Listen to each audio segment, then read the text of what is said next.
C'était une fois, dans les profondeurs des bayous de la Louisiane, un endroit où le temps semblait s'être arrêté. Les anciennes plantations d'esclaves, autrefois symboles de richesse et de prospérité, étaient maintenant des vestiges hantés par le passé sombre de l'humanité. Parmi ces lieux maudits, une plantation se dressait plus sinistre que les autres, la plantation de Willow Creek. La légende racontait que dans les temps anciens, Willow Creek était dirigée par un maître impitoyable, connu sous le nom de Nathaniel Blackwood. Cruel et sans merci, Blackwood régnait en tirant sur ses esclaves, les soumettant à des punitions brutales et à des traitements inhumains. Mais son règne de terreur prit fin lorsque les esclaves, épuisés par des années de souffrance, se rebellèrent et le pendirent à un chêne près de la rivière.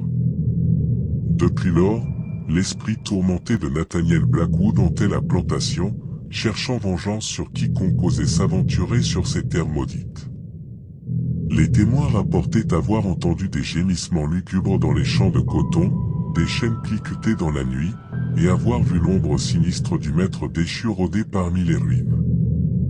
Un jour, un groupe d'aventuriers téméraires décida de défier la malédiction de Willow Creek.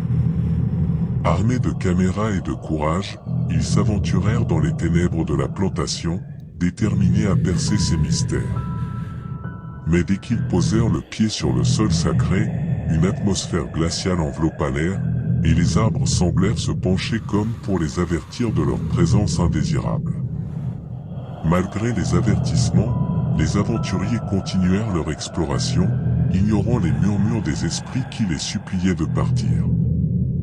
Ils pénétrèrent dans la maison principale, où les murs suintaient de l'histoire sanglante de la plantation. Mais plus ils avançaient, plus les signes de l'activité surnaturelle devenaient évidents, des portes se refermaient d'elles-mêmes, des ombres se déplaçaient dans les coins sombres, et des voix chuchotaient des avertissements à leurs oreilles. Alors qu'ils atteignaient le grenier poussiéreux, le groupe découvrit un vieux journal, témoin silencieux des horreurs passées de la plantation. Ces pages jaunies révélaient les souffrances indicibles des esclaves et les actes impies de Nathaniel Blackwood.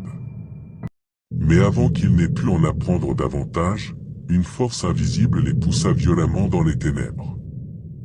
Pris au piège dans un tourbillon de terreur, les aventuriers se battirent pour leur survie alors que les esprits de Willow Creek les tourmentaient sans relâche.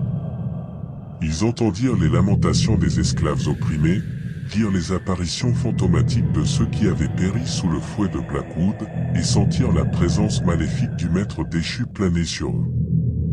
Finalement, après des heures d'agonie, les aventuriers réussirent à s'échapper de la plantation, mais ils emportèrent avec eux les cicatrices de leur expérience. Car même si Willow Creek avait été laissée derrière eux, son emprise terrible que les aventuriers s'échappaient de la plantation de Willow Creek, leur cœur battait la chamade et leurs pas résonnaient dans la nuit, porteurs des échos terrifiants du passé. Ils avaient survécu à l'horreur indicible de la plantation maudite, mais ils savaient que leur cauchemar était loin d'être terminé. Alors qu'ils atteignaient enfin la lisière des bois, une silhouette sombre émergea des ténèbres, la lueur de la lune révélant les contours d'une figure fantomatique. C'était Nathaniel Blackwood lui-même, le maître déchu, revenu d'entre les morts pour réclamer vengeance. Un frisson glacial parcourut l'échine des aventuriers tandis que le spectre s'avançait lentement vers eux, ses yeux brûlants d'une lueur maléfique. Ils comprirent alors que leur évasion n'était qu'un début, que la véritable épreuve commençait maintenant.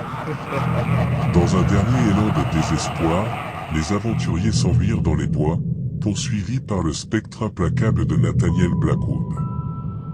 Leurs cris de terreur se mêlaient aux hurlements du vent, alors qu'ils luttaient pour échapper à leur destin funeste. Et tandis que la nuit avalait leurs plaintes désespérées, une seule question résonnait dans leur esprit tourmenté: pourraient-ils jamais échapper à l'emprise mortelle de la plantation de Willow Creek, ou seraient-ils condamnés à errer éternellement dans les ténèbres de l'au-delà ?